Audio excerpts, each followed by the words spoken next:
Merci, bonsoir. Alors oui, cette question qui m'a été posée, eau et biodiversité, peut-être que je l'ai déjà abordée, mais parce qu'on aborde ça fatalement quand on est dans une prise de conscience, quelle qu'elle soit, quel niveau qu'elle soit sur l'écologie et dans le métier que je fais. Mais là, c'est un peu central, la question de l'eau. Et il ne peut pas y avoir de biodiversité sans eau, de toute façon, parce qu'il ne peut pas y avoir de vie sans eau. La question est presque indissociable. Hein. On ne peut pas dissocier ces deux termes. On pourrait même se passer de l'un d'eux en disant on ne parle pas de la biodiversité, on ne parle pas du vivant, puisque de toute façon on parle de l'eau et que dans l'eau, il y a forcément, c'est la condition de la vie. Alors, avant de montrer les images que j'ai... Il y a des gens qui connaissent probablement déjà certaines choses que je vais montrer, mais je les ai organisées pas comme d'habitude. Je voudrais donner quelques définitions qui sont celles que j'utilise pour des mots que nous utilisons tous les jours, l'environnement, le jardin, le paysage, et dire très rapidement ce que peut être l'idée du jardin planétaire. Alors, je commence par paysage, puisque je suis censé être paysagiste, c'est le métier officiellement. Hein. Et je dis pour ça que le paysage, c'est ce qui se trouve sous l'étendue du regard. Il y a donc un paysage ici. Hein. Pour les non-voyants, ce qui se trouve sous l'étendue de tous les autres sens. Ça me pointe sur le fait qu'il s'agit d'une perception sensible qui dépend de la sensibilité de chacun de nous, mais aussi de sa charge culturelle, parce que l'interprétation du paysage, elle sera dépendante de la façon dont on l'a perçu quand on était très jeune, dans la culture dans laquelle on a été élevé. Je dis quelquefois un Limousin, un Limougeot, je suis dans cette région-là, et un Papou devant le vert des forêts en fin de printemps, comme ça, il y en a un qui dira c'est vert, hein, cette année il a plu, etc., et l'autre qui dira c'est amer. Parce que cette couleur, en fait, est liée dans sa culture à quelque chose qui est complètement intimement associé au goût. Pas de ces deux façons très distinctes de lire le paysage. Donc, si je mets 35 étudiants, parce que je suis aussi enseignant, devant le même paysage exactement, j'aurai 35 lectures qui dépendent presque toujours de chacune des sensibilités et parfois en plus d'une charge culturelle singulière. Ça, c'est le paysage. Opposé à ça, l'environnement. Je dis opposé parce que c'est une lecture objective. A priori, on mesure les décibels de la même façon ici en Chine, en Amérique du Sud ou ailleurs. Hein. On va mesurer le pH de l'eau ou dénombrer les espèces vivantes de la même façon. C'est une espèce d'espéranto scientifique que nous partageons. Ça, c'est ma vision de l'environnement. Cela dit, je trouve que c'est un mauvais mot qui est emprunté directement de l'anglais environment, qui veut dire quelque chose qu'on met à distance malgré tout, alors que l'espagnol, que je préfère pour cette définition-là, parle de medio ambiente, qui veut dire le milieu ambiant. Et je pense que nous, animaux humains, nous sommes plutôt liés par l'immersion au reste du vivant et non pas à distance. Ce qui nous met à distance, c'est une façon de lire avec un essai de lecture objective, justement, cette nature qui nous environne. D'accord, ça vient des Grecs anciens, et c'était pour le sortir d'un monde de la superstition polythéiste de l'époque. Hein. Mais on peut quand même revenir à une situation qui est beaucoup plus fusionnelle, beaucoup plus logique. Oui, nous sommes aussi des mammifères, nous vivons comme d'autres, nous sommes dépendants du monde végétal, et ainsi de suite. Troisième,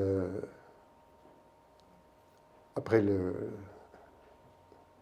paysage et l'environnement, troisième mot important, le jardin. Alors le jardin, c'est tout à fait autre chose. C'est le territoire du rêve, c'est quelque chose qui est décidé, qui est construit. Ça vient à l'origine comme un enclos. Le mot jardin veut dire enclos dans plusieurs langues. Et c'est à l'intérieur de cet enclos que l'on va protéger ce que l'on estime comme étant le plus précieux et que quelquefois on est allé chercher à côté, alors qu'on allait les cueillir là où c'était, on les rapporte. Quelquefois on allait encore plus loin et au fil du temps on est allé de plus en plus loin, ce qui fait que le jardin fatalement est le lieu initial du brassage planétaire. C'est là qu'on a rassemblé des espèces qui ne vivaient pas forcément là, mais qui peuvent vivre là parce qu'elles sont dans un climat qui leur convient, un sol qui leur convient. Ça, c'est le jardin, qui après, dans l'histoire du temps, en plus d'être vivrier, devient un lieu d'aménité, de construction, d'architecture, ici et ça. 3 mots importants. Pourquoi j'en arrive à un moment donné à la notion de jardin planétaire? C'est par là que je veux venir à l'eau. Je voyage, mon bilan carbone n'est pas terrible, je sais. Je sais par conséquent aussi mieux où j'habite quand je reviens, c'est l'avantage du voyage. Je peux faire des comparaisons, mais je vois au cours de ces voyages des choses que je n'aurais pas complètement imaginées. La capucine du Mexique qui vit sur le Molenbeek néo-zélandais en Nouvelle-Zélande, ça j'ai vu ça que là. Ou un Carpobrotus sud-africain qui vit au Chili très très bien. Enfin bref, tout comme ça, exactement les traces du brassage planétaire. Bon, une des raisons pour laquelle je peux dire, mais alors, est-ce que la Terre, la planète n'est pas un jardin? Oui, je pense que si. Deuxième, on pourrait la mettre en premier si on voulait, c'est l'anthropisation. L'homme est partout, comme le jardinier est partout sur son jardin. Et même s'il y a des endroits où il ne va pas, il sait à peu près ce qui s'y passe. Aujourd'hui, on est sous une surveillance totale, on a des drones, on a des satellites, on a des analyseurs, enfin bon. Donc, couverture anthropique. Et la troisième, c'est la définition du mot, c'est l'enclos. Là, on rentre dans une question cruciale, difficile. Oui, le jardin est un enclos, il protège la vie, d'accord, c'est qu'on met dans cet enclos, mais la planète aussi est un enclos, la vie est limitée aux limites de la biosphère. Et pour l'instant, on n'en sait pas plus.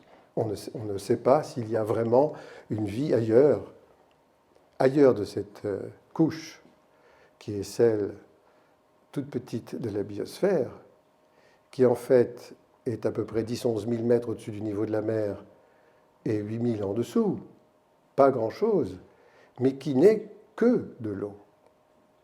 Ce n'est que de l'eau. On ne s'en rend pas toujours compte, ça n'est que de l'eau. Voilà. En blanc, les nuages.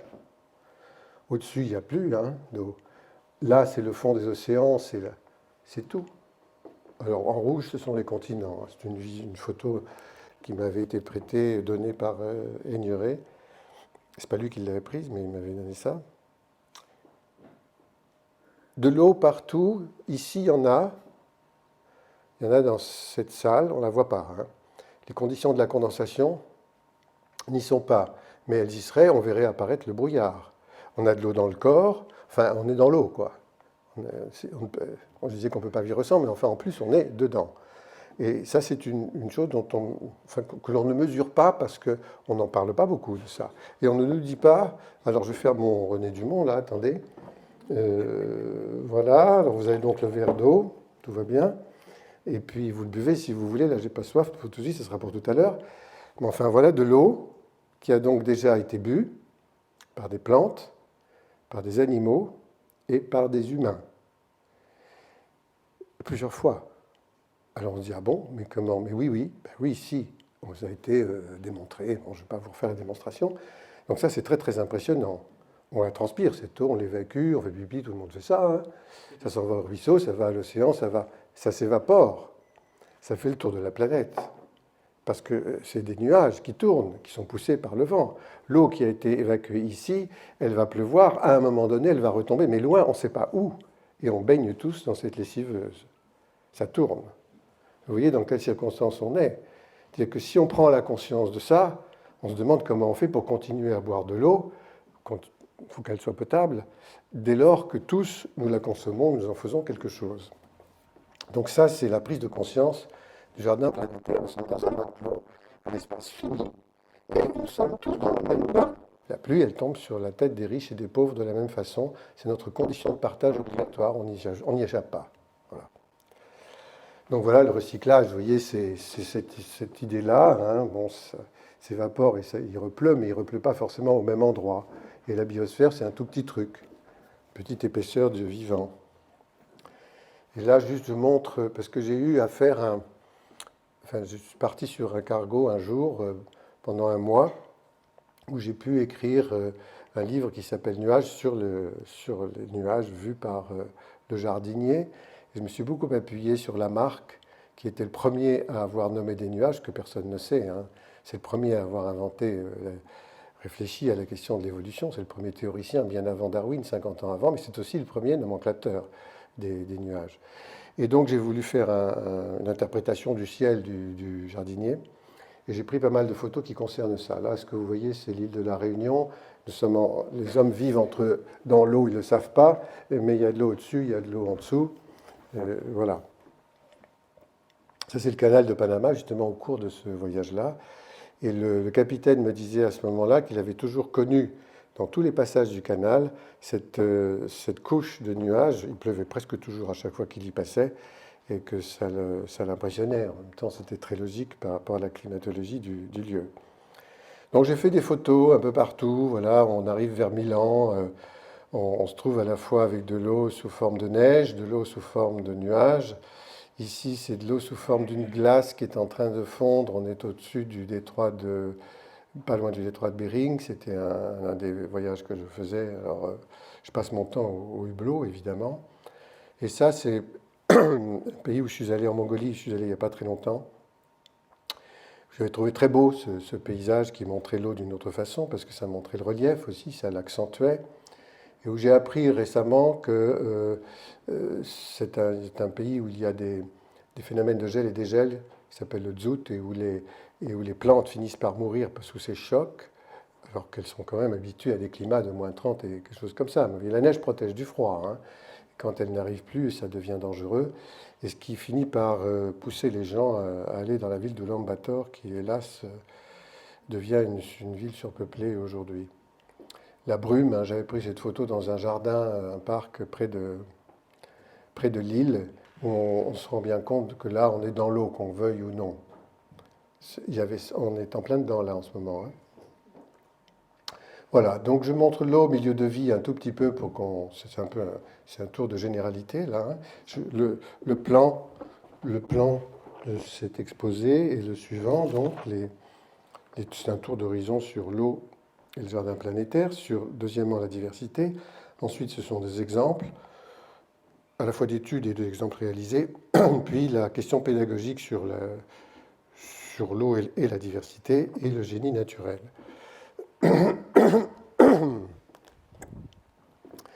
Donc ça, c'est une mangrove vue de haut. On arrive en Nouvelle-Calédonie. Et vous ne le voyez pas là, mais dans cet écosystème, on a avec l'eau des êtres extraordinaires, hein, comme des périophthalmes, qui sont des poissons qui montent sur l'arbre, qui ne ressemblent pas du tout à des poissons, mais qui sont des poissons quand même, ou toutes sortes d'autres espèces. Ça, ce sont des rhizophora qui vivent dans cette eau saumâtre. Ça, c'est la même catégorie de biotope, mais on est en Australie et on a un arbre qui a dû avoir une histoire dans sa jeunesse, hein, et qui a l'air de vouloir s'échapper, mais il a cette capacité à résister à tout. Et puis avec ça, la façon dont on nous parle des animaux, de les protéger, ça, j'ai trouvé ça aussi en Nouvelle-Calédonie. Alors c'était un peu tentant, on avait vraiment envie d'ouvrir ce truc pour aller voir. Enfin, on nous disait non.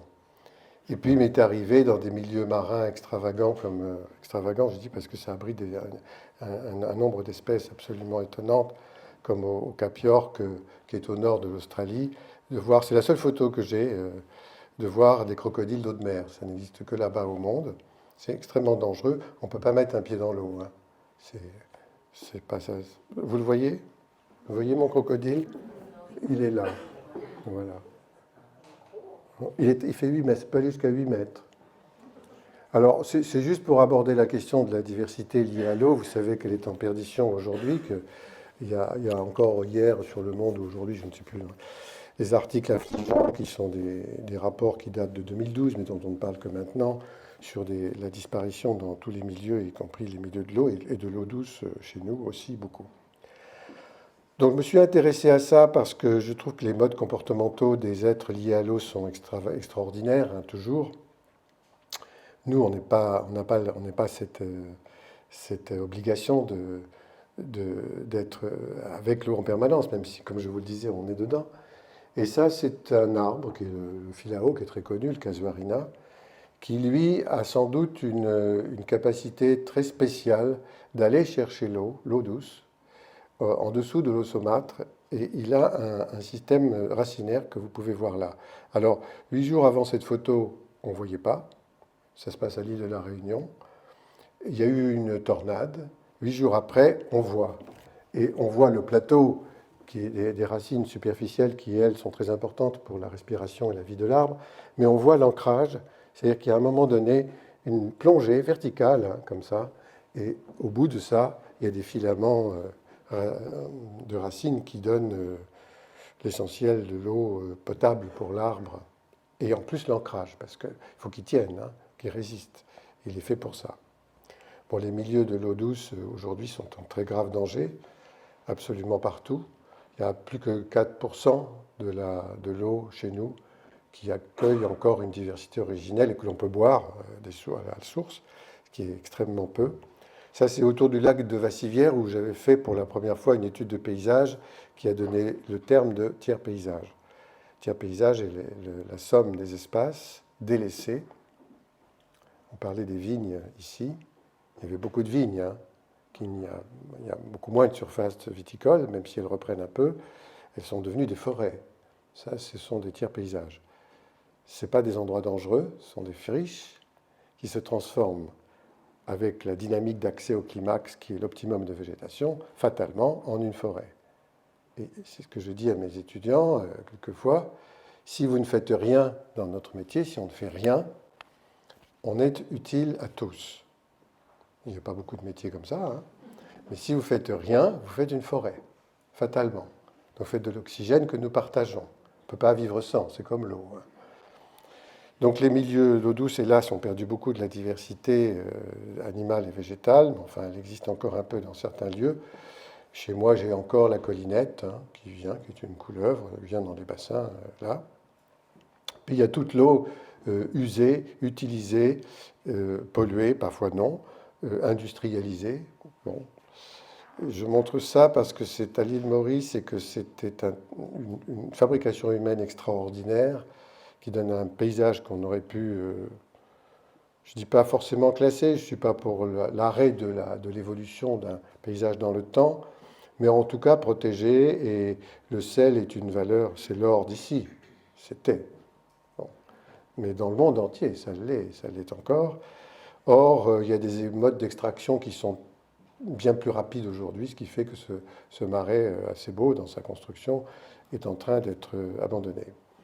Puis nous avons été autour du lac Taille pour faire une étude où j'ai vu des grandes lagunes d'exploitation, mais je vous en parlerai juste après.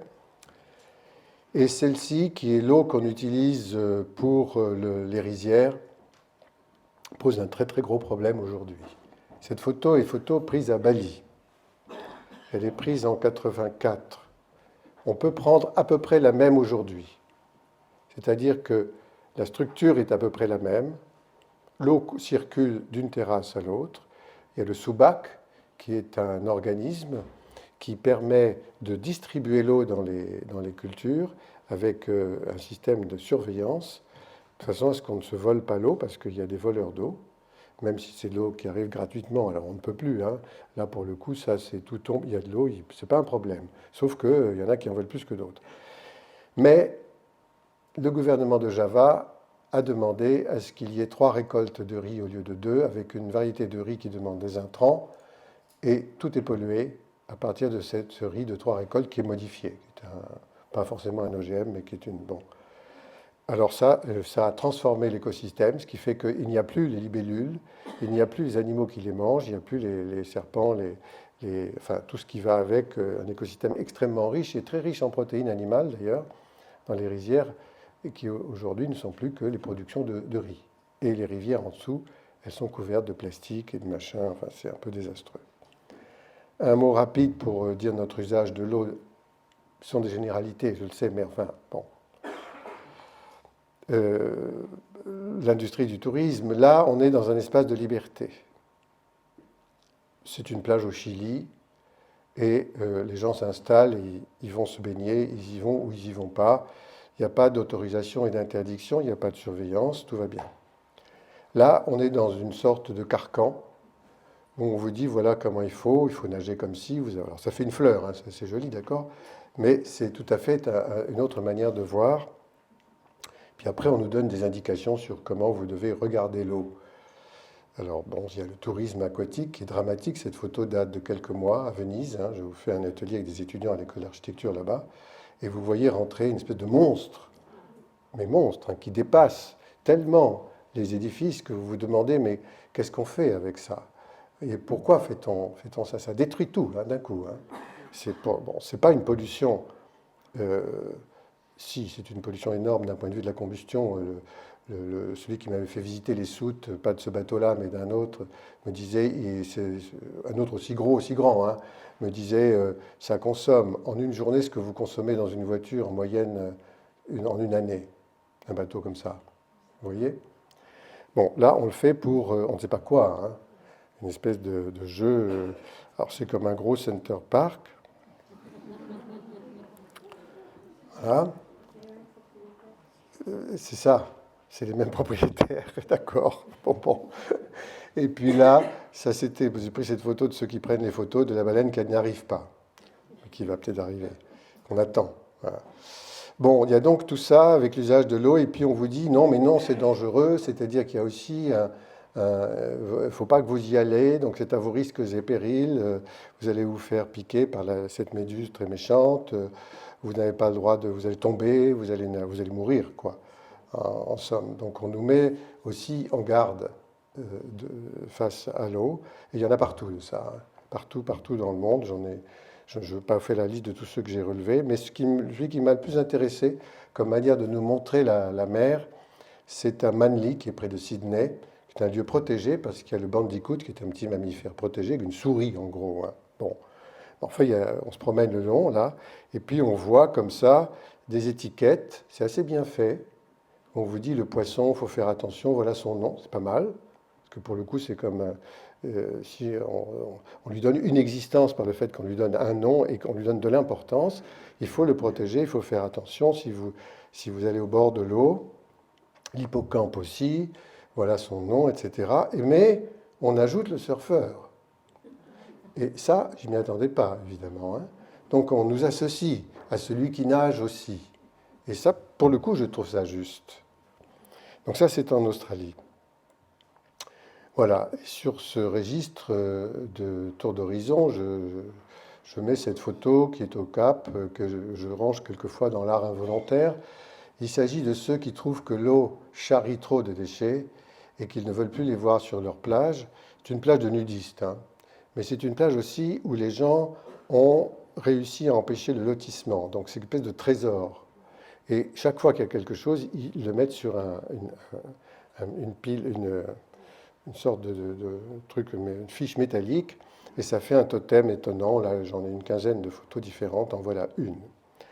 L'eau architecturale, je n'en parlerai pas, mais quand même. Ah, c'est normal ça? Oui, c'est normal. Quand même, c'est le parc André Citroën. C'est ici qu'a été exécuté pour la première fois le jardin en mouvement, espace offert au public. La première fois, c'était dans mon propre jardin.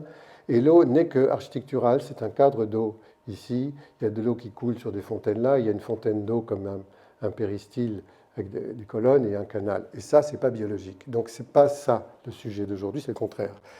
Et on ne ferait plus, je crois, un jardin comme ça. C'est les conceptions que nous avons faites avec. Nous étions deux architectes et deux paysagistes, et on était quand même tous en accord sur cette construction de l'espace qui donnait une perspective centrale, comme dans tous les parcs de la rive gauche de Paris. Mais c'est mettre en préséance l'architecture, donc la forme et l'esthétique formelle, mais pas la vie. Pas du tout la vie. Même s'il y a aussi beaucoup de vie, hein, dans ce jardin, mais pas dans l'eau du jardin. Elle est traitée à fond, hein. On ne rigole pas là. Vous voyez? C'est dur, hein. Voilà. Et donc, une image pour. Attendez, parce que ça, c'est horrible. Une image pour parler de l'eau invisible et de l'eau trop visible ensuite. Mont-Gerbier de Jonc. Là. Vous savez que c'est la Loire au pied. Soi-disant. Mais moi, j'ai une autre interprétation. C'est l'eau. C'est lié à l'eau. Alors, je monte au Mont-Gerbier de Jonc au bout de 2 mois de sécheresse. C'était il y a 7-8 ans, il y avait une grosse sécheresse. En octobre, début octobre. Les arbres étaient tous grillés, y compris les chênes verts, y compris tous, ils étaient marrons, tout le monde était sec, c'était bon. Bon, je monte. Et là, presque en haut, pas tout à fait, je vois une goutte d'eau comme ça, tuc, tuc, qui sort d'une pierre, entre deux pierres, un suintement.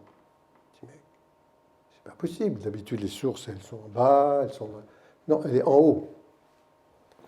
Alors j'interprète ça comme une tour à eau. Peut-être vous savez ce que c'est, une tour à eau. C'est une, dans les déserts froids asiatiques, c'est une construction où il ne pleut jamais, hein, où l'humidité nocturne se condense, il y a une cheminée centrale, ça tombe, les pierres sont orientées de telle sorte que ça tombe et c'est récupéré dans un puits. Ça, c'est une manière d'avoir de l'eau sans qu'il ne pleuve jamais. Hein. Et je me dis, le Zabidjan, il fait exactement ça. Vous savez, c'est la cheminée d'un volcan. Ce qui reste, ce sont des phonolithes. Et donc, selon ma position, la Loire naît là-haut, puis elle s'écarte, quoi. Elle va d'un côté vers l'Atlantique et de l'autre, elle s'en va vers la Méditerranée. Elle fait un circuit, quoi. Donc, j'ai refait la carte géographique de France. Et en ce moment, j'ai fait ça, je croyais juste que ça passerait. Non, ça n'a pas du tout passé. Le parc naturel régional m'a commandé une tour à eau à côté du mont Zabidjan, sur la ligne du partage des eaux. Alors maintenant, je suis cuit, je suis obligé d'en faire une. On va faire ça dans l'été qui vient. Et puis l'eau que l'on voit trop, excusez-moi, je suis obligé de faire de la pub, involontairement, mais ce n'est pas ce que je voudrais, c'est le demi-marathon. Ça s'appelle un demi-marathon. Donc il court, il jette par terre. Et on a les bouteilles d'eau comme ça. C'est esthétique si on veut, bon. Je me demandais, en faisant cette photo, c'est dans ma rue, hein, c'est à Paris, qu'est-ce que ce serait qu'un marathon entier? Voilà. Puis voilà, moi j'habite aussi surtout la Creuse, donc pays où les trains ne s'arrêtent plus dans les gares. Ce que vous voyez là n'est pas une réserve d'eau, c'est une poubelle, ça s'appelle comme ça. Sauf qu'il n'y a plus de passagers, donc il n'y a plus de déchets, donc il n'y a que de l'eau quand il pleut. Mais on ne la récolte pas. Bref. Après ce tour d'horizon, je dis pour les petits en particulier, mon symbole, c'est la libellule, parce qu'elle explore l'eau et l'eau de l'air. Vous savez, les libellules ont des larves aquatiques, carnivores, très intéressant d'un point de vue d'ailleurs du cycle dans le biotope aquatique. Et elles mangent aussi les larves, les œufs de moustiques. Et elle change de peau, c'est l'exuvie, elle enlève tout ça, elle s'envole, elle va dans l'air. Donc on est dans l'épaisseur de l'air. Elle ne va pas jusqu'à 11 000 mètres et elle ne descend pas jusqu'à 8 000 en dessous, on est d'accord. Mais elle symbolise cette chose-là. Et pour moi, l'animal qui représente le mieux cette idée du jardin planétaire à travers l'eau. Et je passe avec ça qui clôt cette généralité à la diversité. La diversité, alors vous voyez la carte du monde à l'envers, hein, elle a été faite par des Australiens, vous pouvez vous en douter. Je montre ça parce que vous ne pouvez pas voir de loin, hein, mais je vous le dis, ça focalise sur cet océan Pacifique où il y a énormément de tout petits points qui sont des îles, énormément. Or, le nombre d'espèces sur la planète a pour origine principale l'isolement, la situation d'isolement, les isolats, c'est ce qu'on appelle la spéciation par isolement géographique. Un pied-mer fait des graines, une va sur une île et l'autre sur une autre parce qu'il y a un oiseau qui a fait le voyage. Hein. Il y en a une qui va se développer pendant des années ici, l'autre là, et puis elles vont se différencier parce qu'elles ne seront pas exactement dans les mêmes conditions. Si elles se rencontrent un jour, qu'elles ne sont plus fécondes entre elles, on dit qu'il y a deux espèces. Et ça, c'est un phénomène qui est connu, la spéciation par isolement géographique. Il y a aussi les mutations, bien entendu. C'est beaucoup plus rapide et c'est un choc, la mutation. Donc je montre ça pour indication. Il y a plus de continuité sur les continents, évidemment les îles, mais il y a aussi des isolats. Là, on est isolé ici, de l'autre côté du Revermont, c'est ça? Par exemple, parce qu'il y a un relief. Il y a quelque chose il y a une rivière peut créer aussi une condition d'isolement. Donc voilà, ce sont les conditions d'isolement qui font que cette espèce qui a évolué ici et celle-là qui viennent du même pied-mère vont peut-être ne jamais se rencontrer, mais si elles se rencontrent un jour, seront-elles fécondes ou pas? Tout est là, et la définition de l'espèce, c'est ça. Aujourd'hui, brassage planétaire, parce que l'homme s'active partout d'une planète à l'autre, pardon, non, pas encore, d'un continent à l'autre, et finalement fait se rencontrer des espèces qui n'étaient pas prévues pour se rencontrer. Sont-elles fécondes ou pas? Ça, c'est des choses qui se vérifient très facilement, mais en tout cas, on est en plein dans le système du brassage planétaire, c'est-à-dire dans un mécanisme qui est totalement inverse à celui de la spéciation par isolement géographique. Lorsque les espèces arrivent dans un endroit qui n'est pas l'endroit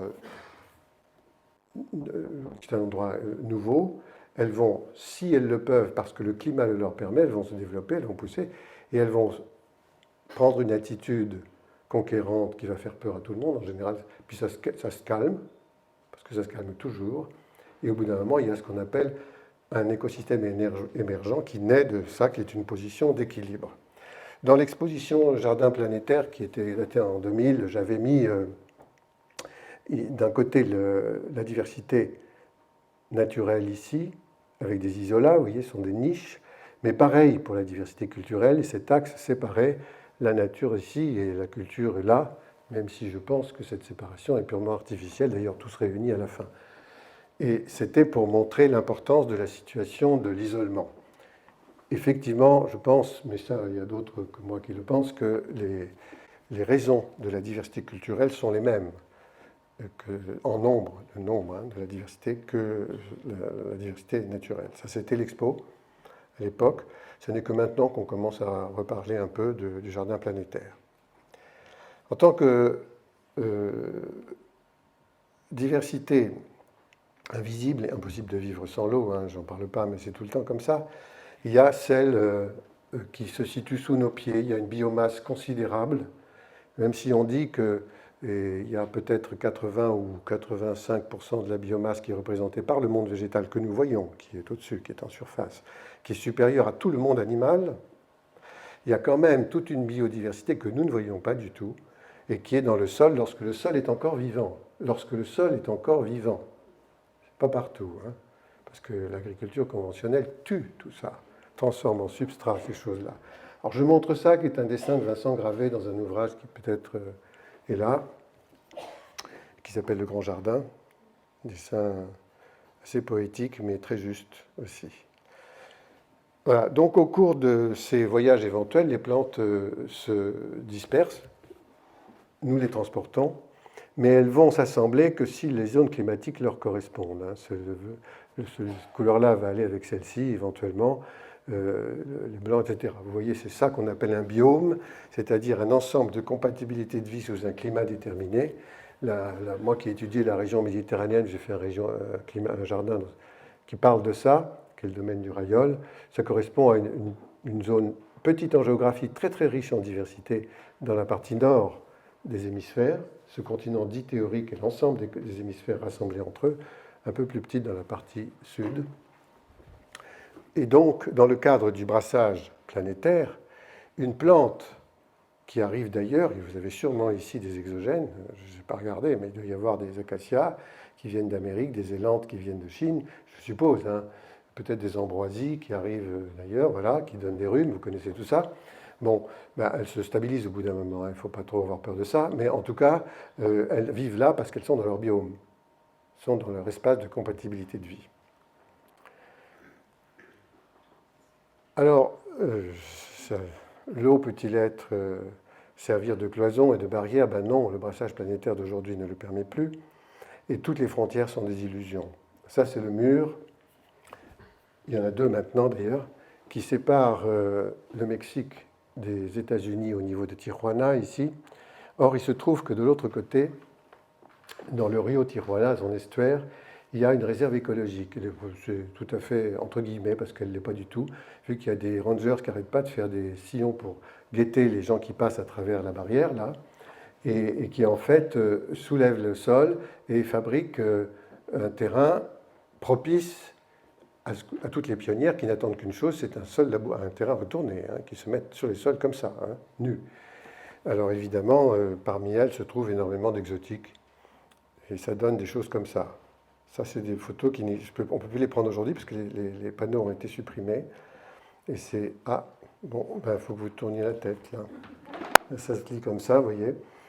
C'est donc un tamaris d'Europe. Curieuse position. Dans une réserve écologique, de parler d'une chose comme celle-ci, faite la réserve par des Européens qui ont détruit tout dans leur pays et qui vont tout à coup pointer sur l'exotique qui arrive là, qui vient d'Europe. Non mais il y a un truc qui ne va pas. Hein. Bon, ça, j'ai pris ces photos et je les ai montrées à Tijuana. Et l'année d'après, ils avaient supprimé. Ils ont compris qu'on ne pouvait pas continuer à tenir ce langage, même s'ils continuent à faire ce genre de choses. Hein. Voilà, je passe aux exemples. Les exemples, j'en ai pas beaucoup. Parce que c'est comme ça, c'est plutôt des études. Je vous montre 3 exemples qui n'ont pas été réalisés, qui n'ont pas fait l'objet de réalisation, mais qui ont été des études quand même. Et puis quelques petites réalisations. Donc ça, c'est le lac Taille. Après l'exposition Jardin planétaire, on demande d'aller voir le lac qui fait 30 km de diamètre. Il fait toujours 30 km de diamètre, je crois, mais il alimentait à l'époque 18 millions d'habitants. Aujourd'hui, je ne sais pas ce que c'est, parce que c'était en 2003, vous imaginez, l'accroissement de population est considérable. Bon. Crainte, il ne voulait pas qu'on véhicule cette eau qui n'était pas du tout polluée vers la ville de Shanghai, dans une disqualification biologique et pas potable, et ainsi de suite. Il fallait qu'elle puisse continuer d'être bonne, quoi. Ils n'y sont pas arrivés. Hein. Mais nous avons fait l'étude quand même, en préconisant de changer la zone industrielle ici, de changer les techniques de culture de rizières autour, de changer la culture arboricole aussi, mais pas énormément, parce qu'ils étaient à la fin d'une gestion traditionnelle. Et ils étaient au début, c'était le moment où ils construisaient aussi les autoroutes. 3 ans plus tard, tout était embouteillé, les autoroutes, hein, alors qu'ils avaient que des vélos avant. Donc ça a été une terrible chose. Et aujourd'hui, il y a d'ailleurs un roman policier qui a été écrit par un Chinois qui parle du lac Taille d'une façon tragique. Il est effectivement pollué. Bon, nous n'avons pas fait l'étude. Nous avons fait l'étude, nous n'avons pas fait de réalisation. Celle-ci, c'est à Recife, c'est-à-dire à Lanzarote, où là, on me demande de travailler sur les salines, près de la capitale, hein, de la ville, et je maintiens le projet chaotique du tiers paysage avec une diversité très spécifique, mais les anciennes salines, récupérant l'eau de la mer, les amenant ici, car elles étaient asséchées, avec un traitement de dessalement pour avoir, avec un lagunage, une production d'eau qui serait utilisable, disons, pour les jardins, pas forcément pour la boire. Et ce projet-là, qui avait intéressé la ville, finalement, n'est pas réalisé. Ça va devenir un parking, enfin bon. Voilà. Alors, réaliser, lié à la fois l'indispensable véhicule transporteur, l'eau, c'est ça, hein, l'eau nous transporte aussi les particules les plus fines, et à la diversité, mais aussi à la vie, la vie dans sa dynamique, c'est l'ortie, le purin d'ortie. Alors, c'est la loi de 2006, j'en parlais aujourd'hui, interdiction d'usage des produits phytopharmaceutiques, surtout les PNPP. Ça s'appelait les PNPP, ça s'appelle toujours comme ça, les produits... dites-moi, aidez-moi. Les produits naturels peu préoccupants. Non mais c'est officiel, hein, ça s'appelle comme ça. Hein. Produits naturels peu préoccupants, interdits. C'était la loi de 2006. Ils voulaient l'interdire... tous les purins, hein, ce sont des préparations végétales, hein, tout simplement, fermentées avec l'ortie, la prêle, la consoude, n'importe quoi d'autre. Il y a eu la levée de bouclier que vous savez, qui a fait qu'il y a eu un amendement à cette loi et que finalement on est autorisé, mais ces produits sont restés dans la classe des phytopharmaceutiques qui, eux, sont interdits par l'Europe. Bref, j'ai fait un projet en 2006, mais pour 2007, à la Biennale d'art contemporain de Melle.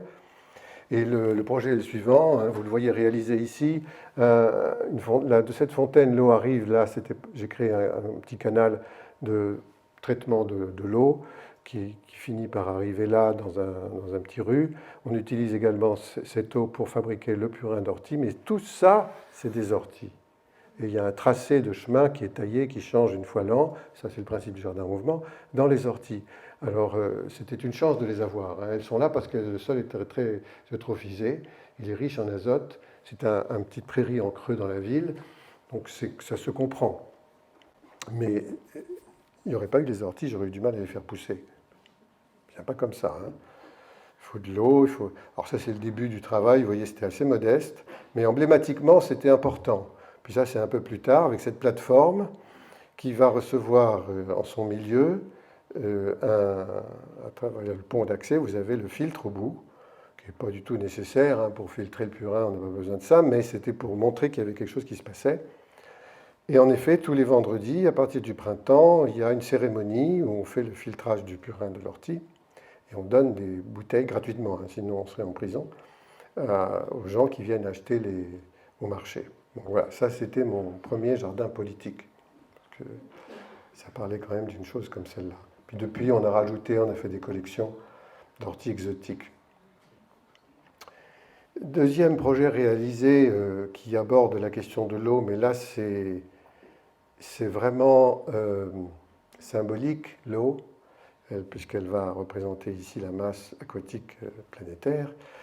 On est devant le mémorial de la Grande Guerre. C'est pas rigolo, c'était en 14, on m'a demandé ça en 2013 pour 2014.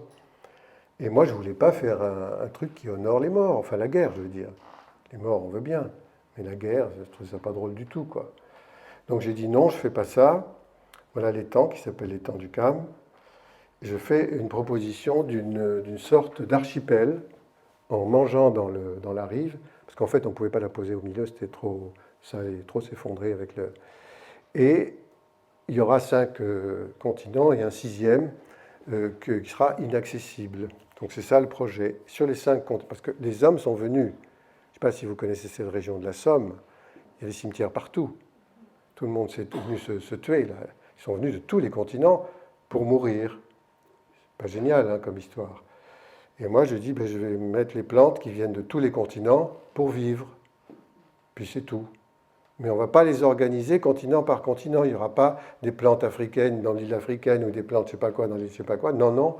Sur toutes les îles, on les met parce qu'on est dans les conditions du brassage planétaire et des écosystèmes émergents. Donc voilà. Alors ça s'est fait comme ça. Finalement, on n'a pas pu faire les 5. On a fait 5 reliefs et un inaccessible. Bon, c'était une question d'argent. C'est un petit projet, hein. C'est minuscule. C'est un des plus petits jardins que j'ai fait. Voilà, donc je vous passe les détails, les listes, etc. Puis il y a eu l'inauguration. Alors pour le plus petit jardin que j'ai fait, il y a eu le plus grand monde, parce que c'est la guerre. Ça fait peur. Hein. Voilà, bon, c'est comme ça. Donc j'y peux rien. Hein. Alors ce que vous ne pouvez pas voir ici, mais c'est qu'il y a le Gunera du Chili, donc ça c'est le continent sud-américain, le Citis de Battandier qui est africain. Très difficile de trouver une plante africaine qui veut bien vivre en Somme. J'ai trouvé quand même dans l'Atlas. Bref, il y a tous les continents qui sont évoqués. Et puis, il y a le 6e. Alors, le 6e continent, les gens qui arrivent de leur pays lointain pour honorer leurs morts dans leur cimetière, ils viendront aussi, peuvent venir au mémorial, acheter une plante là et les transporter en barque, parce qu'il n'y a pas d'accès au 6e continent, et la planter. Donc, c'est eux qui fabriquent leur paysage là. Voilà. Troisième exemple, où la présence de l'eau a un certain sens, c'est le musée du Quai Branly. Vous savez, c'est un jardin qui représente une savane arborée, on est à Paris, et la partie de l'eau a beaucoup d'importance. L'eau est récupérée du toit, on est dans un cycle naturel. Il y a une étude qui est en train de se faire là, cette année, sur l'apparition de la diversité dans tout le jardin du musée du Quai Branly. Mais c'est évidemment dans la partie aquatique qu'il y a les choses les plus intéressantes, ça ne m'étonne pas du tout. Donc là, on est sur un profil paysager qui est plutôt inspiré de la savane. Donc là, ce sont des plantes qui sont des graminées ou des plantes graminoïdes, il y a des typhas, mais les animaux arrivent. Il n'y a pas que ceux-là, hein. Il y a des foulques, et il y a les canards comme ça. Et puis, il y a eu récemment un héron qui est venu. C'est assez rigolo quand même. On est dans Paris, hein. Donc on peut, si en fait, si on veut bien de la nature, elle est d'accord pour vivre avec nous, hein. C'est juste ça. Parce que le héron, il accepte même le bruit des voitures, je ne sais pas comment il fait, mais il n'est pas. Ce qui est le plus radical et qui maintenant a été éliminé dans la plupart des villes, vous le savez bien, Grenoble en fait partie, mais d'autres, Rennes, Nantes, Paris maintenant, il n'y a plus de pesticides, il n'y a plus d'herbicides, ou très très très peu. C'est plutôt dans les campagnes, et c'est l'espace agricole qui tue, hein. C'est plus les villes, plus tellement les villes, hein. On a des abeilles à Paris, on fait du mal-béton, il y a des trucs incroyables, qui est bon en plus. Bon. Je montre cette histoire à propos de l'eau parce que ça m'agace. Les plantes n'ont besoin du climat, là, je les ai mis pour ça dans Paris. On n'a pas besoin des gouttes à gouttes, là, qui donnent l'eau d'une façon exagérée. En plus, c'est laid parce qu'il y a les tuyaux qui passent. Et s'il fait trop sec parce que le climat change, parce que voilà, changement climatique, et bien on change de série floristique. Moi, j'ai dû changer la série floristique à l'inverse, parce qu'il y avait trop. Ils ne veulent pas enlever les gouttes à gouttes, hein. Ça les rassure. Je ne sais pas pourquoi, hein, ça les bloque là. Et donc, on n'enlève pas. Alors, c'est devenu des territoires tellement spongieux que j'étais obligé de mettre des prêles. Alors, ça va dans mon paysage graminoïde, c'était la prêle du Kamtchatka, bon, ok, mais ce n'était pas du tout. C'est très difficile, hein, les maîtres d'ouvrage ont peur, hein. Ils ont peur. On n'arrête pas dans le jardin des musées du Quai Branly de faire des nouvelles trucs pour accéder, des marges, des rampes, dont personne ne veut, hein. Personne n'a besoin de ça. C'est juste, il y a des normes, des règles et des choses qui sont. On peut accéder, finement handicapé, tout à fait vers le bar par derrière, très facilement, hein. Il n'y a aucun problème. Il faut que ce soit aussi par devant, etc. Enfin, moi, je vous en passe. Ça, c'est pour je ne sais pas quoi. Alors, pédagogie. Le lycée Jules Rieffel est un de ceux, c'est près de Nantes, qui enseigne ça depuis maintenant 20 et quelques années, ce qui est incroyable. 2004, ça a commencé. C'est un jardin en mouvement où les étudiants c'est complètement humide, c'est vraiment spongieux même. Ils sont obligés de faire le recensement végétal, entomologique, ornithologique, etc. On leur explique que la zygène ne vit pas sur la scabieuse, mais sur la filipendule, et ainsi de suite. Ils fabriquent des choses à partir de ce lieu pour pouvoir cheminer dedans. Ils sont sans arrêt aux prises avec l'eau. Ils ont fait revenir le triton marbré, qui n'était quand même pas évident du tout, parce qu'il avait disparu. Il y avait de la pollution. Il y avait même de l'huile de vidange qui arrivait d'un garage voisin. Enfin bon, vous voyez, voilà. Voilà, donc ça, c'est le travail des étudiants. C'est pour ça que je dis peut-être que il y en a qui ne pouvaient pas être là, parce que c'est les vacances, là, hein. Si vous voulez vous servir de ces images pour un lycée agricole local, c'est avec plaisir. Ils verront le travail des BTS2 qui sont le mercredi après-midi sur ce terrain de 6 hectares avec leurs 3 enseignants qui sont géniaux, où ils ont des initiatives à prendre à partir de ce lieu, des espèces qui s'y trouvent, ils n'apportent rien et il n'y a pas d'argent. Et ça, c'est très intéressant. Il n'y a pas d'argent. On ne va pas acheter un arbre, une herbe. Ils ont fait revenir les œnanthes et ainsi de suite. Ils peuvent faire des traitements différenciés dans l'espace sur les graminées de la façon dont ils veulent. Ça dépend des années. Est-ce qu'ils veulent aller nous montrer, là où ils veulent nous acheminer, ça c'est dans tout l'espace, ou nous faire voir par des fenêtres, des portes, des passages, y compris dans les ronces, moi j'aurais jamais osé.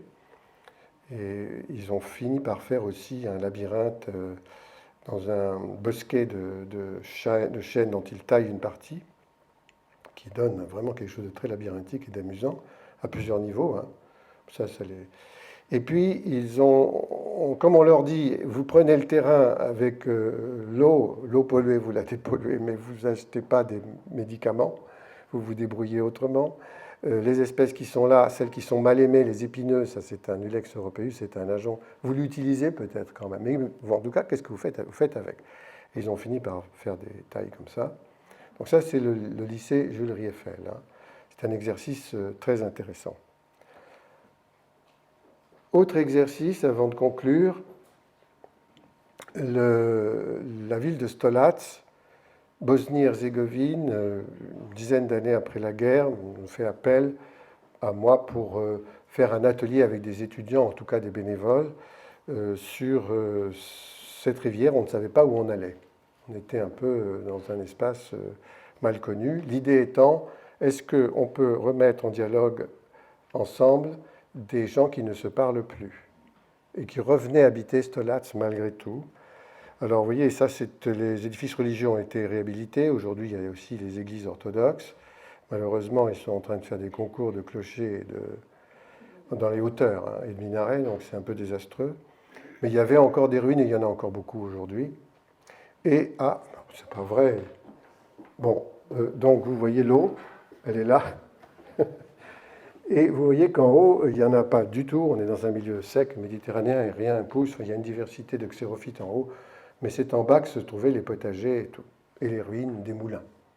On a travaillé dessus il y a plusieurs années. On en est à la 6e, je crois, ou 7e. En remettant en route des systèmes d'induction, en essayant de récupérer des terrasses, en nettoyant. C'était un énorme travail de nettoyage avec les étudiants. En refaisant des cheminements. Et puis aussi, réouverture donc, et aussi en construisant un mobilier, mais toujours en relation avec la Bregava, avec l'eau.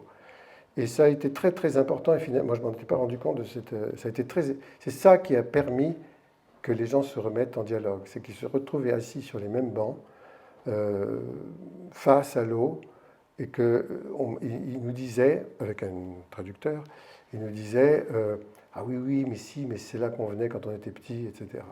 Donc, et d'ailleurs, c'est les enfants qui ont beaucoup résolu la question de la remise en discussion des uns avec les autres.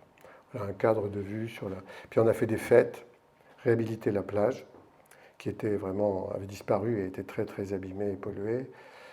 Alors ça, ça se transforme tous les ans, donc je vous fais simplement, je donne cet exemple-là. Voilà les discussions qui se font avec cette dame, par exemple, et d'autres, et qui ne se seraient pas faites sans ce genre d'intervention, et le plan, qui est un relevé de ce qui a été fait, et non pas un plan qui est fait en amont. C'est typique du jardin en mouvement, d'ailleurs, comme mode d'intervention. Si on veut faire un dessin, on le fait après ou sur le terrain. Juste, je vous parle de ce jardin en mouvement, voilà chez moi, les enseignants dans mon jardin, les enseignants du lycée Jules Rieffel viennent une fois par an, avec leurs étudiants aussi, mais aussi une fois comme ça, pour travailler avec moi. L'année où ils sont venus, il y a maintenant 7 ans, l'eau était arrivée avec une puissance. Là, je n'ai pas le temps d'aborder toutes les questions de la dégradation par l'eau, parce qu'il y a ça aussi, il y a une puissance complètement folle. Vaison-la-Romaine, on a fait une étude dessus. Bon. Mais là, c'est chez moi. Chez moi, Limousin, granit, un sol à peu près de cette profondeur d'arène granitique, poreux, pauvre, qui se repose en principe sur le granit, la roche. Mais heureusement, il y a des particules fines qui constituent une sorte d'horizon aglaé, qui est une argile très riche, et d'ailleurs les Gunera en profitent largement. Mais c'est fragile quand même. Or, ce 1,5 m, 2 mètres de sol, il est fabriqué pendant des siècles et des siècles, peut-être plus, je ne sais pas, que des siècles. Et subitement, années 70, première érosion. Puis maintenant, érosion énorme. Là, c'est la suite d'une pluie, où tout un morceau du jardin est parti. On est allé chercher les Gunera presque en bout du ruisseau. C'est très lourd à porter. Donc je vous dis, à la force et des pierres qui ont roulé énormément. Qu'est-ce que c'est? Remembrement et suppression des levades. Remembrement, pourtant, c'est le Limousin, quoi. C'est pourtant pas énormément remembré, mais quand même. Un arbre évapore 350 litres à 500 litres d'eau par jour. Alors évidemment, ça c'est de l'eau qui s'en va et qui arrive à toute vitesse. Et il y avait des haies, il y avait des arbres partout, et sur le plateau au-dessus, tout est remembré. Voilà. Bon.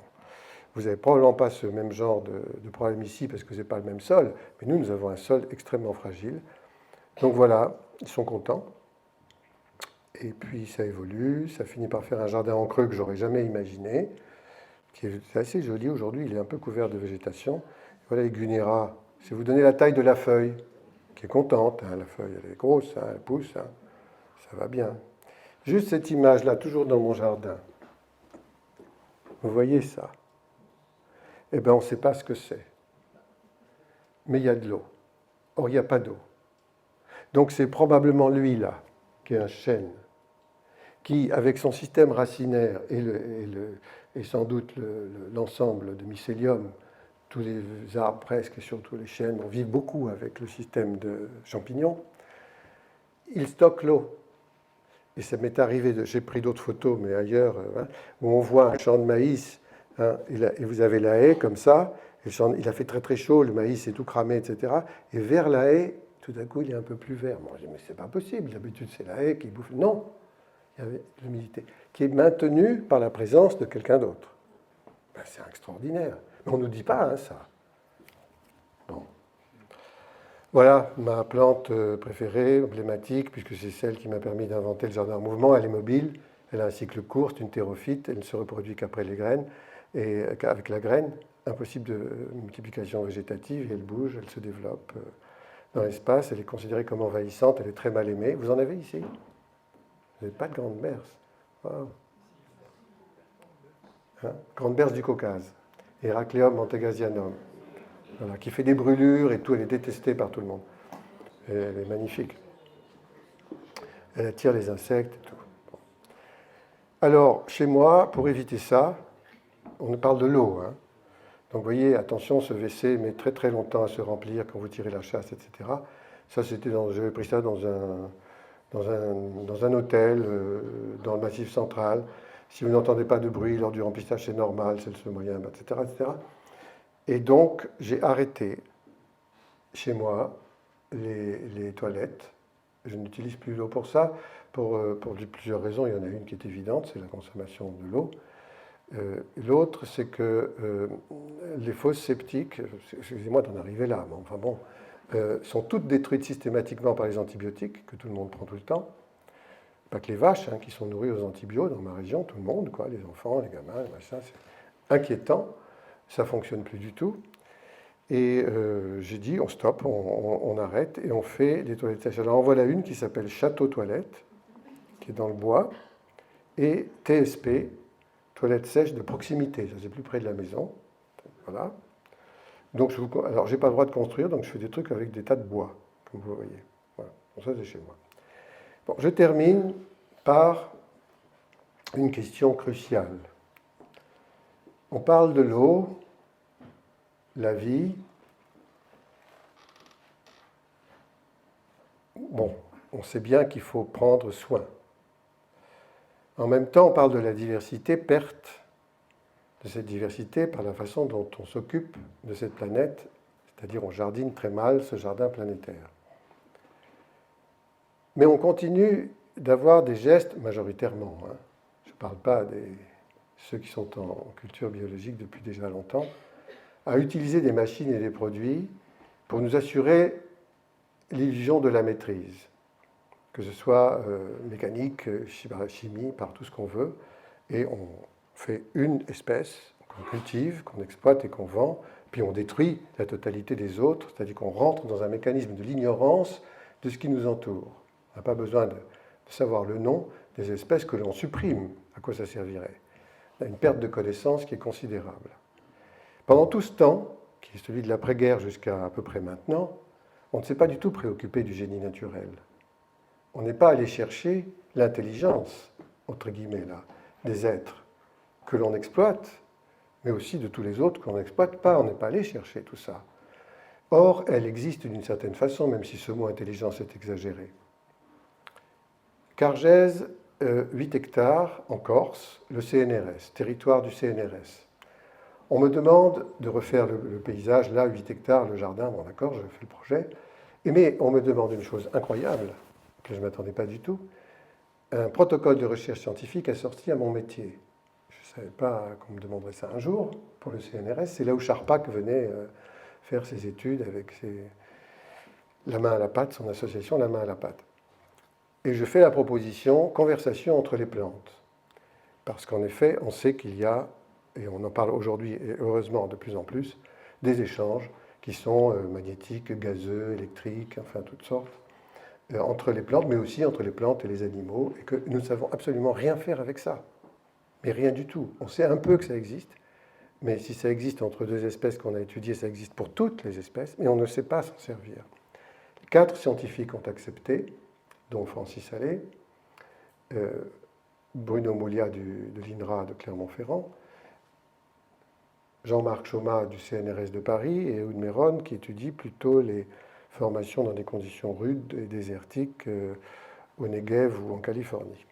Voilà le territoire, qui est un maquis corse qu'on va à peine bouger, changer, on ne va pas faire des clairières dans le maquis, et une réhabilitation, enfin un réaménagement autour du bâtiment, et les proposer aux scientifiques avec des poches d'études éventuelles, mais c'est eux qui choisiront en dernière minute, ça va commencer dans un an, on est en train de faire l'aménagement.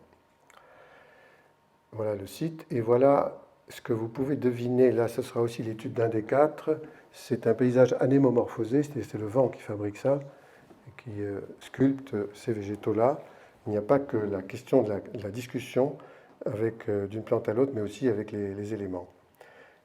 3 images pour terminer qui sont sur ce sujet et qui montrent le niveau de notre ignorance là, c'est-à-dire que je quitte donc, comme vous voyez, la question à proprement parler de l'eau et de la diversité pour parler plutôt de la diversité comportementale.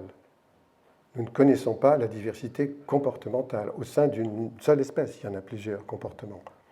En voilà un au sein de la piloselle, Hieracium pilosella, elle fait un rond au bout d'un moment, cette plante-là. Elle se désherbe, elle enlève les graminées. Mais enfin, on ne nous dit pas ça. On ne nous dit pas de l'utiliser non plus, mais on ne sait pas l'utiliser. C'est ça, on est en état d'ignorance considérable. On sait juste qu'elle émet une toxine au bout de ses racines. C'est déjà pas mal. C'est pas grand-chose.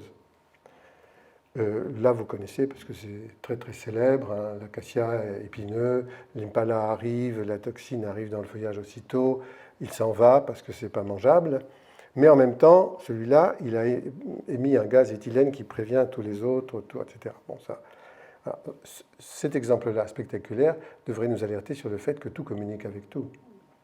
Et puis ça, c'est la dernière image. J'avais découvert ce genre de choses dans une mission radiodécime avec Francis Allais en 99, mais j'ai pris la photo beaucoup plus tard en Australie. 2 arbres adultes, Samanea saman, qui poussent de chaque côté de la route, et je prends la photo en dessous, comme ça. Et ce qu'on voit, à part les fougères épiphytes qui sont sur le tronc, c'est un feuillage très clair, mais qui dégage quelque chose ici. Et les frondaisons ne se touchent pas, ne s'interpénètrent pas. Les scientifiques appellent ça une fissure de timidité.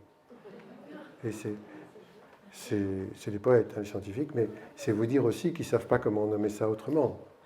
Donc ils voient bien, ils savent bien qu'il y a une communication, soit entre les feuillages, soit entre les racines, parce que les deux probablement coexistent. Pour le moment, ils cherchent, ils ne savent toujours pas, mais enfin, ça existe, et ils ont dénombré plus d'une centaine d'espèces timides. Chez nous, il se pourrait que le chêne vert soit timide, adulte et dans une forêt climatique, je ne sais où, au pied je ne sais plus dans quelle partie du sud-est de la France, mais enfin, il n'y en a pas beaucoup. C'est sous les tropiques majoritairement, mais peu importe. S'il n'y a pas de timidité, il y a peut-être d'autres choses. Et en tout cas, c'est la démonstration, là, elle est visuelle, et on peut bien voir qu'il y a quelque chose qui se passe entre ces plantes. Donc, pour aujourd'hui, je le dis plutôt pour des gens qui commencent à travailler dans ce genre de métier, il y a un monde de recherche à faire inouï pour arriver à un jardinage du futur qui consisterait à faire le plus possible avec cette nature et cette intelligence, et le moins possible contre, de façon à pouvoir continuer à vivre, parce que nous sommes les derniers maillons de la prédation, et ceux qui sommes le plus finalement en danger. Nous sommes fragiles. Les arbres, ils sont assez malins, ils durent. Voilà, merci de m'avoir écouté.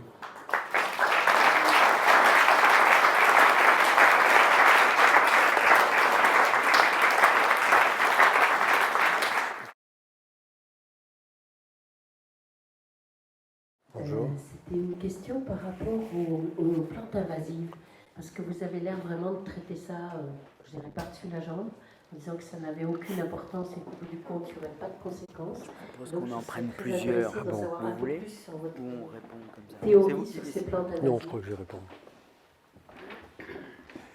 Le sujet est important, donc je ne veux pas je ne sais pas, je ne le prends pas tout à fait par-dessus la jambe. Je veux minorer un peu les effets qui sont, je ne sais pas comment on peut dire, les idées toutes faites là-dessus. Moi, quand j'ai entendu parler de ça la première fois, j'étais étudiant, c'était les Léodés du Canada, dans les rivières. On n'en parle plus depuis très longtemps, parce qu'elle s'est stabilisée. Bon. Après, un peu plus tard, c'était de nouveau une plante aquatique, c'était une Caulerpa taxifolia en Méditerranée, nommée l'algue tueuse. Vous savez peut-être qu'elle était venue par les aquariums de Monaco, voilà. Envahi, bon, d'accord, et ça créait un trouble terrible. Il y a des articles, j'ai tous les articles, hein, j'ai gardé tout ça, c'était intéressant. Et puis maintenant, ça fait maintenant plus d'une dizaine d'années, on dit ben non, elle ne se répand pas tellement et même elle régresse. Alors elle diminue, hein, elle perd son terrain, sauf qu'il y en a deux autres qui sont arrivées, qui sont un peu plus profondes, qui ne sont pas arrivées par les aquariums, qui sont arrivées toutes seules. Elles sont tropicales d'origine, c'est parce que l'eau s'est réchauffée aussi et l'acidité de l'eau a changé. Ça, c'est notre pollution à nous. Et on ne sait pas maîtriser du tout cette question, qui est celle du changement climatique, évidemment. Donc il y a un écosystème qui se réinstalle, bon, dans des conditions qui sont quelquefois traumatiques. Troisième exemple, la Jussie, qui arrive pour commencer en France dans le marais d'Orx, dans les Landes. Le marais d'Orx, un endroit qu'on a pompé, asséché pour cultiver du maïs sur des grandes surfaces, celles du marais, et ensuite on trouve que c'est trop coûteux, et finalement on laisse remonter l'eau, on abandonne le maïs. Et la Jussie arrive. Ah, on dit elle est polluante, etc. Enfin, ce qui est pollué, c'est l'eau. L'eau, vous savez ce que c'est que la culture du maïs, c'est un drame. Bon. Donc on a plus que trophisé, on a tué cette eau. Mais merci la Jussie de vouloir pousser dans une eau si pourrie, on pourrait dire. Non, pas du tout, il faut qu'elle aille mourir elle aussi. On va où là? On va où si on enlève aussi les plantes qui ont la capacité de traiter? Car en fait, qu'est-ce qu'elles font? Elles utilisent les matériaux qui sont là. Et peut-être même qu'elles les éliminent petit à petit. On utilise bien des plantes pour enlever le plomb, des tas de choses, beaucoup de crucifères notamment là-dedans. Donc il faut faire très très attention dans ce langage. J'ai lu un article absolument terrible sur Phytolacca nigrandra, qui est je ne sais plus comment on l'appelle, le raisin d'Amérique, qui est une plante très belle par ailleurs. Arrivant au départ par le Pays Basque, elle arrive jusqu'en forêt de Fontainebleau, et ça finissait l'article d'un conservateur d'un musée, d'un jardin botanique à Créteil, qui disait la France est en danger. C'était terrible, ça ne voulait rien dire. Et comme ne veulent rien dire non plus les décrets de Bismarck au moment de l'unification allemande qui dit qu'il y a une série floristique allemande, ça ne veut rien dire. On est dans un système évolutif, on bouge. Tout est en évolution, absolument tout, mais depuis la nuit des temps. Sauf que nous, Anthropocène, nous avons une action sur la Terre qui fait que ça va beaucoup plus vite que ça ne devrait aller. Et ça crée des troubles. Je suis tout à fait conscient de ça. Il y a des gens qui disent qu'on n'est pas dans l'Anthropocène, mais dans le Stupidocène. Bon, ça, c'est pas faux. Mais donc, je vois bien, il y a des traumatismes sérieux qui peuvent survenir. Mais de là à prendre les armes et en disant on va aller lutter contre l'ambroisie avec des moyens mécaniques qui coûtent une véritable fortune, on pourrait procéder autrement. On sait qu'on a réhabilité une carrière en mettant de la luzerne là où elle était, l'ambroisie, et finalement, elle est toujours là, mais elle a diminué considérablement parce qu'on a cultivé quelque chose d'autre. Elle s'est multipliée le long des routes tout au long de la vallée du Rhône parce qu'on a traumatisé les sols et que c'est une pionnière, et bien elle arrive évidemment en pionnière là-dessus. Et elle s'est multipliée aussi à la faveur des cultures de tournesol. C'est une composée, on ne met pas un herbicide à composer dans les cultures de tournesol, évidemment. Donc elle s'est multipliée aussi dans ces conditions-là. Sol remué. Tous ceux qui pratiquent le non-labour aujourd'hui sont je ne sais plus comment ça s'appelle, les cultures, les semi-directs, des sols qu'on ne laboure plus, il y a de moins en moins ils ne vont pas favoriser ce genre de dynamique, vous voyez, d'expansion, puisqu'ils ne vont pas offrir aux pionnières un terrain nu. Donc on en est là, vous voyez. Les raisons d'arrivage de l'élante, qui est partout aujourd'hui, c'était purement économique. On a voulu faire du verre à soie avec le cocon du bombix de l'Élande, qui n'est pas un bombix, qui est un saturnine, mais bon, et qui est plus haut, mais il est plus rugueux, manque de peau. C'est arrivé au moment où on a fait les tissus industriels, la soie industrielle. Donc on a abandonné la culture de l'Élande, mais l'Élande, il est partout, il continue à vivre. Pourquoi pas? Le chêne, il n'était pas chez nous avant. Il est arrivé par les geais qui ont perdu leur gland depuis la péninsule ibérique et l'Espagne, les chênes. C'est dingue. On oublie complètement qu'on est dans un paysage qui est en mutation en permanence et que celui qu'on a sous les yeux, il n'était pas là avant. Donc moi, ça ne m'inquiète pas plus que ça. Le jour où on aura trouvé comment exploiter la Rhinotria japonica, celle qui fait peur à tout le monde, c'est vrai qu'elle est agaçante, ben, quand on tirera de l'argent, on ne dira plus rien. Vous voyez, voilà mon point de vue. Bon, j'ai contre moi tous les écologistes, et pourtant, je suis écologiste. Mais l'écologie, ça veut dire habitat. Ça veut dire la vie à l'intérieur de cet habitat et les échanges entre les êtres. C'est plutôt ce qui se passe entre, d'ailleurs, que les êtres eux-mêmes. Et ça évolue. Les êtres, ils évoluent. Tout évolue. Sortir le processus d'évolution de la pensée écologique, c'est complètement incroyable. Pour moi, ce n'est pas possible. Je suis jardinier. Tous les matins, je vois un truc qui change dans le jardin. Je n'avais pas prévu du tout que l'oiseau, il allait faire un machin pareil, ni que le serpent, ni que je ne sais pas quoi. Je ne savais pas. Personne ne sait. Et plus on préserve la diversité, et plus on a des chances d'être surpris. Parce que tous les êtres interagissent les uns avec les autres. Il n'y a rien à faire. Et tant mieux. Donc voilà. Bon, une réponse un peu longue, excusez-moi.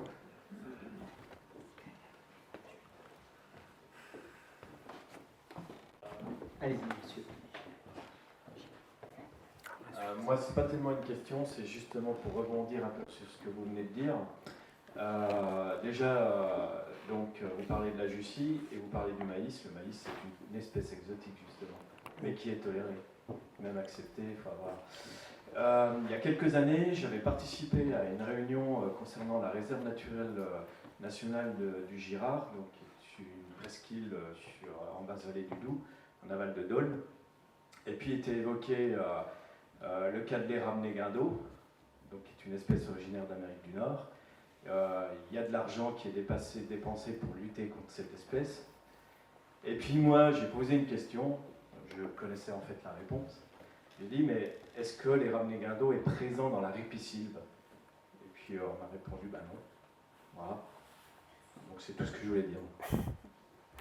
Il est sûr que si on dépensait l'argent que l'on dépense éventuellement pour ce genre de technique d'éradication et qu'on en faisait un accroissement de la connaissance, quelque chose qui apprendrait aux gens le mécanisme et comment ça se passe, on perdrait beaucoup moins de temps.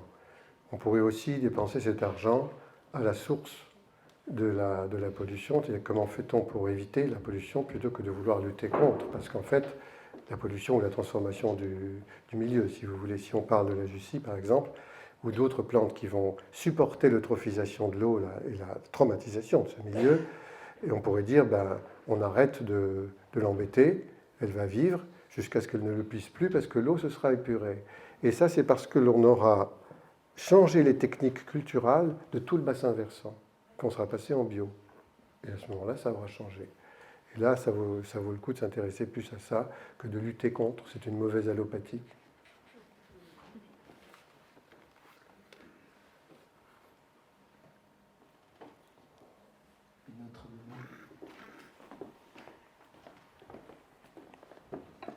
Vos exemples chinois et thaïlandais m'ont impressionné. La concentration humaine et la vie végétale, vous êtes un homme tranquille parce que vous prenez l'avion, mais de fait, quand les gens font souche quelque part, ils salopent sacrément. Et est-ce que ville et écologie sont compatibles? C'est très difficile à dire. Vous voyez, aujourd'hui, je pense que ça pourrait l'être si on regardait la ville autrement. Là, j'ai été faire un atelier avec des étudiants en architecture à Ulaanbaatar, mais le modèle de développement de la ville est désastreux. On est en Mongolie, là. La ville originelle de 1912, c'est les plans qu'on a les plus anciens, ce sont des petits enclos avec un bâtiment à double pente, double toit qui est assez modeste, et une yourte dans l'enclos, pas de jardin. mais ça fait une série d'habitats urbains, disons, stables par rapport à leur système de migration, puisque ce sont des migrants. Ce ne sont pas des migrants, ce sont des nomades, pardon, et qui mangent de la viande tout le temps parce qu'ils ne font pas de jardin, parce qu'ils ont des animaux. C'est un drôle de truc, hein. On n'est pas habitué quand on aime l'herbe. Bon. Et donc, arrivent les Russes, les Soviétiques plutôt, qui transforment, puis qui construisent des trucs à la russe, hein, puis qui partent à la fin de cette hégémonie-là, et puis les Chinois, qui importent un modèle qui est quasiment occidental, en fait, qui n'est pas chinois du tout. Et on voit une ville avec des tours, mal chauffées, il fait moins 30 l'hiver, et là, ils sont obligés de descendre dans leur yourte pour vivre. Donc ils ont le modèle qui est celui que le monde, disons, dominant, celui qui a le pouvoir, développe stupidement. Ils ne savent pas comment respirer. L'hiver, à moins 30 et tout, il y a 5, je crois, ou 4 ou 5 tours de combustion du charbon, là, de cheminée, plus toutes les bagnoles. Énormément. On ne respire pas, c'est leur question, hein, ils ne savent pas respirer. Donc là, la ville est invivable, elle n'est pas écologique, elle est tout le contraire de ce qu'il faudrait, on leur a imposé notre modèle. Et on me dit, c'était en septembre, hein, on me dit, en juillet dernier, là, il y a eu une réunion entre l'Occident et l'Asie, là-bas, à Ulaanbaatar en Mongolie. Qu'est-ce qu'ils ont fait? Ils ont dit, oh, il faut nettoyer la ville parce qu'il y a des grandes personnes qui arrivent, et nanana. Donc ils ont peint les bordures en blanc, en jaune, hein. Ils ont tué les chiens, et ils ont mis des pétunias. Je ne sais pas, mais c'est une société humaine animiste qui vit avec des animaux tout le temps. J'ai pris des photos de leur cimetière où il y a les tombes humaines, mais il y a aussi les chiens et les vaches, etc. Mais qu'est-ce qu'on fait? Mais qu'est-ce qu'on leur impose? On n'a même pas compris qui ils étaient. Enfin, c'est invraisemblable. Donc là, il y a ce modèle-là, je dirais, si vous voulez voir ce qu'il ne faut pas faire, c'est ça. Mais en même temps, vous sortez d'Ulaanbaatar et vous avez tout à fait un autre modèle, qui est celui où ils continuent de vivre, et cette fois-ci même, il y a parfois des jardins. Et là, vous vous dites peut-être qu'ils n'ont pas été atteints par tout ça, et on peut peut-être développer une ville aussi pour eux, dans ce sens. Mais ce ne sera pas cette ville-là pour tout le monde. Vous voyez, je pense qu'il faut tenir compte de l'originalité culturelle, mais de la possibilité aussi de vivre sans se poser la question de savoir si on peut respirer ou pas. Comment se fait-il 300 jours de soleil par an dans le pays de Mongolie qu'ils continuent à consommer le charbon chinois en s'étouffant, quoi. Ils meurent, quoi. Ah, ils pourraient faire du solaire depuis longtemps. C'est pas... Donc tout ça est possible. Je veux dire, on peut vivre écologiquement, j'en sais rien, mais enfin, une ville comme Paris, qui est une des plus denses du monde, hein, vous avez des trucs qui poussent dans les pavés depuis qu'on a arrêté l'herbicide. Et forcément, il y a les insectes et les animaux qui vont avec. Hein. Alors, il y en a qui râlent un peu. Ben, d'ailleurs, ça a été ça l'origine à Grenoble. Ah, ils ont arrêté. Ça fait longtemps qu'ils avaient arrêté. Ah, ça pousse, etc. Où vont nos impôts? Ben non, on pourrait leur expliquer aux gens que c'est pas inutile, c'est pas mauvais, que c'est pas des mauvaises herbes, c'est des herbes et c'est tout. Ça s'appelle comme ça. Ah bon? Ça s'appelle comme ça. Et à ce moment-là, parce que quand ils ont compris, c'est fini. Quand ils ont compris, ils ont accepté. C'est-à-dire, ils deviennent intelligents au sens que je donne à ce mot-là, ils ont l'intelligibilité du contexte puisqu'on leur a expliqué. Donc, après, ils peuvent décider s'ils veulent tuer, mais s'ils tuent sans savoir, ce n'est pas de leur faute. Donc, il y a un problème d'accroissement de la connaissance, de pédagogie qui est fondamental absolument partout. Vous savez, je suis ici à cause de lui, hein, là. Parce que je faisais un exposé à la communauté d'agglomération des lacs de l'Essonne, je parlais de cette histoire de Grenoble, j'avais fait la proposition d'une école de la reconnaissance de la diversité en ville, dans la ville de Grenoble, pour calmer les tensions, pour que les gens comprennent, plutôt que de dire où vont nos impôts, et que ça s'appelait école de la reconnaissance de la diversité en ville. Et Gabriel Amar a décidé que non, lui, il le ferait, puisque Grenoble n'avait pas fait, et qu'il l'appellerait École du Jardin Planétaire. Voilà. Donc ça a été la première école du Jardin Planétaire en 2012. Il y en a une autre qui s'est faite 2 ans plus tard à La Réunion, et il y en a une troisième qui se fait à Limoges en ce moment. Donc les choses s'enchaînent comme ça, vous voyez. Je ne sais pas si j'ai répondu à votre question. Bon. Oui, donc on peut. Hein. On peut si on fait ce qu'il faut pour. Oui. Quelqu'un d'autre?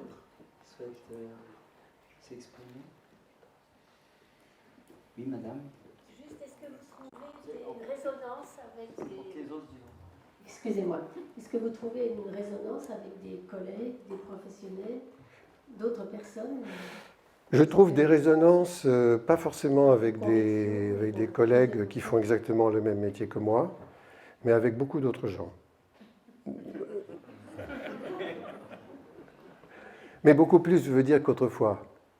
Vous voyez, on reparle de ces questions que moi, j'ai l'impression de radoter, hein, de répéter les trucs depuis le temps, mais que j'ai abordées, je ne sais pas, dans les années 80, ou même un petit peu avant, et que finalement, qui mettent énormément de temps à passer dans les consciences et qui mettent énormément de temps à arriver sur le terrain, c'est-à-dire à se concrétiser. Le fait qu'on enseigne et qu'on pratique dans un lycée agricole, il n'y en a pas beaucoup qui le font, hein, mais il y en a un petit peu, parce qu'il n'y a pas que celui-là, mais il n'y en avait pas du tout, et c'était très difficile pour les 3 enseignants de faire démarrer le truc il y a 20 ans. Et c'est très long, c'est extrêmement long, mais quand ça commence à prendre un peu d'ampleur, parce qu'il y a une prise de conscience, là ça devient intéressant. Ce qui ne fonctionne pas, mais pas du tout, c'est ce qui est entre les mains du soi-disant pouvoir aujourd'hui. Les personnes pour lesquelles on vote, malheureusement, n'en ont pas. Nous ne sommes plus en démocratie. Parce qu'ils n'ont pas de pouvoir. Ces personnes n'en ont pas. Donc c'est forcément autrement que ça se passe, à partir de la base, avec d'autres initiatives, et en se déconnectant de quelque chose qui nous est asséné verticalement, avec des ordres qui sont absurdes. Pourquoi faut-il, je ne sais pas, continuer à faire une voie ferrée qui va coûter 3 milliards pour faire Bordeaux-Toulouse, alors qu'on va gagner 20 minutes et que c'est déjà un train qui existe. Pourquoi, etc. Enfin, vous connaissez tous les exemples, hein, je ne vais pas revenir là-dessus. Tout ça, et on ne peut plus, évidemment, accepter. D'ailleurs, ça pose énormément de problèmes, parce qu'on ne sait plus qu'est-ce qu'on va faire aux élections. Hein, là-dessus.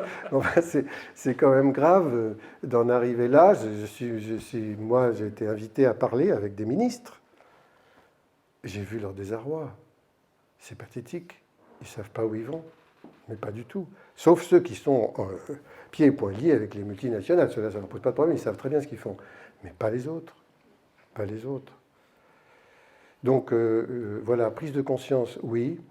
Je vois, mais il n'y aurait même pas ce monde qu'il y a ce soir ici s'il n'y avait pas cette prise de conscience, je veux dire, ou même des gens de terrain, il y en a de plus en plus, des néo-ruraux, des jeunes, hein, qui fabriquent des choses qu'on n'avait pas il y a 20 ans ou 30 ans. Ça a complètement changé dans toute la France. Même en Europe, hein, même ailleurs, oui. Je dirais même encore plus loin, parce que dans le pays le pire, hein, qui est les États-Unis, il y a aussi des gens remarquables qui se mettent en marge, quoi. Ils ne peuvent pas faire autrement.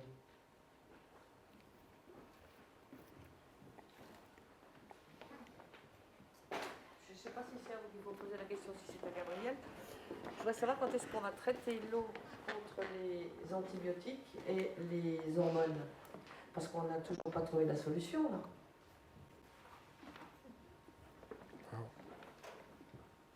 Non, en effet, on dispose pas dans des politiques coercitives en aval de solutions miraculeuses. C'est bien surtout le travail en amont auquel vient de faire référence à propos de l'agriculture ou de l'activité humaine que je pense qu'on peut le plus faire évoluer la situation. Bon, après, ça va toucher à des sensibilités, à des rapports à la santé plus qu'à la maladie, à notre alimentation, à comment on a une hygiène de vie et peut-être même sur ne serait-ce que la dimension alimentaire, de manière à peut-être moins faire appel aux médicaments Oui. après.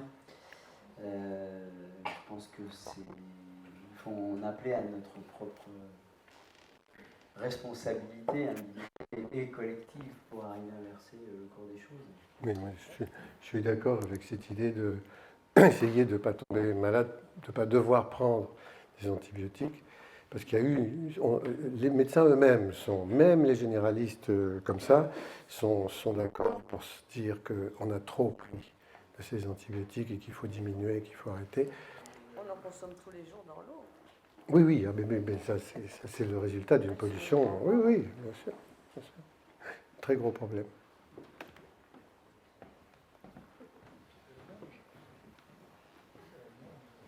Bonsoir. Moi, j'habite pas très loin d'ici, mais c'est pas du tout le même sol. J'habite et j'essaye de gagner ma vie parce que je suis maraîchère. J'habite sur des zones humides. Donc ma question, c'est comment arriver à concilier les deux? À la fois le respect du sol et de la végétation locale, de l'acidité d'un sol qui ne respire pas, qui donne tout ce qu'on veut l'été, mais des fois l'été a du mal à arriver. Et est-ce que quelque part, la solution, c'est d'essayer des zones humides comme des marécages, et d'essayer de vivre ailleurs quand on veut être agriculteur? Oui, si vous pouvez vivre dans un terrain qui est moins difficile, pourquoi pas? Vous laissez les marécages, qui lui est un lieu d'accueil à une diversité qui ne vivra pas dans un milieu différent que celui-là, parce que c'est peut-être avec les milieux humides qu'on a les écosystèmes les plus étroits. Vous voyez, un sarracénia carnivore ou un drosera, il vivra que dans une tourbière et pas du tout, il ne pourra absolument pas vivre dans d'autres conditions. Et on ne trouvera ces espèces-là que dans ces milieux qui sont quelquefois assez restreints. Si vous ne possédez ou vous n'avez accès qu'à ça, ça pose un autre problème. Mais si vous pouvez vous mettre en juxtaposition, c'est-à-dire le garder, peut-être que vous aurez aussi là des auxiliaires de votre propre jardinage, mais vous ne serez pas sur ce terrain-là. Bon, ça dépend du luxe de l'espace dont on dispose. Bon, je veux dire par là, on n'est pas obligé de tout drainer, de tout, mais vous pouvez aussi le faire si vous n'avez pas d'autre solution.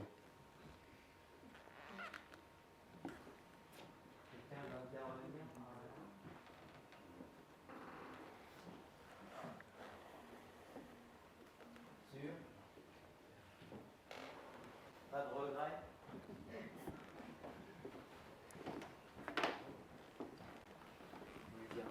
Ben non, je vous trouve très sage.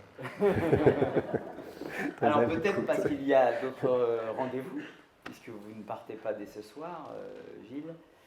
Peut-être du coup, pour ceux qui sont arrivés après, puisque nous avons été encore rejoints par une nouvelle personne, dire que demain, pendant la journée, d'autres partenaires qui accueillent Gilles Clément vont organiser des ateliers de formation pour les élus et les citoyens intéressés, en partenariat avec la Fédération nationale des agrobio et je sais avec la mobilisation du GAB 39, demain matin à 9h au Carrefour de la Communication, sur la question de l'eau, l'agriculture biologique, ou en tout cas l'eau, l'agriculture et la biodiversité. À 14h, nous retrouvons Gilles pour prolonger ce qui vient d'être abordé, puisque vous avez fait ce clin d'œil à la question de la reconnaissance de la biodiversité dans l'espace public, partant de l'idée que l'on respecte plus ce que l'on sait nommer. Ça sera le thème d'un temps interactif, si vous êtes intéressé, à 14h, salle Cartier, de manière à voir s'il y a un intérêt, une envie parmi les participants, et puis dans un second temps, au-delà de ces participants, à voir naître dans notre département une université populaire, un outil pédagogique justement pour travailler sur cette question de la reconnaissance. Et il y a des acteurs locaux dans le département qui mènent déjà des actions et qui pourraient peut-être s'épauler, s'entraider et se fédérer avec cet éclairage, cette lumière que nous donnerait un peu le parrainage de Gilles Clément pour une éventuelle 4e école de la reconnaissance de la biodiversité en France. Donc ce sera donc à 14h. Et puis à 16h, nous nous retrouverons avec Jean-Baptiste Mottet, technicien forestier, qui tentera de répondre avec vous, si vous le souhaitez, à comment l'eau, la biodiversité, on va dire la biodiversité, la forêt et l'activité humaine peuvent faire bon ménage. Peuvent-ils faire bon ménage? Et puis enfin, nous nous retrouvons avec vous à 19h pour la projection du documentaire, Le Jardin en mouvement. Cela pourra être suivi d'un débat. Alors là, on se retrouvera à nouveau, salle des conférences, à l'invitation de notre coordination. Vous pouvez nous dire quelques mots sur ce documentaire? Oui, juste avant, je voulais vous dire que ce n'était pas le mot sage que je voulais dire, c'était attentif. Le documentaire a été fait par Olivier Comte, qui était un de mes anciens élèves, qui finalement n'a jamais fait de paysage, mais du cinéma, et qui depuis le début voulait faire quelque chose sur le feu, à partir du domaine du Rayol, qui est un jardin où j'ai mis beaucoup de pyrophytes en plantes du feu, en scène. Et puis il fallait, dans son budget, aller dans des endroits du monde où il y a le même genre de climat. C'était trop coûteux, il ne l'a pas fait, mais il va peut-être le faire bientôt. Et il a mis au point, entre-temps, des prises de vue dans des lieux de jardin que j'ai fait, certains, avec beaucoup d'interviews, de présence des jardiniers ou des étudiants. C'est que c'est très animé. Hein, c'est pas... Et ça, c'est très intéressant de faire parler les étudiants ou les jardiniers. Et ça s'appelle le jardin en mouvement, bon, parce que c'est la gestion même qui est essentiellement donne ce nom à l'ensemble des jardins que je fais, mais ils sont tous différents tout de même. Ça ne semble pas. Voilà, donc ça a eu lieu il y a 3 ans maintenant, ce film. Et il tourne lui aussi, il tourne beaucoup. Et il va aussi dans les lycées d'ailleurs. Donc on le verra demain. Voilà.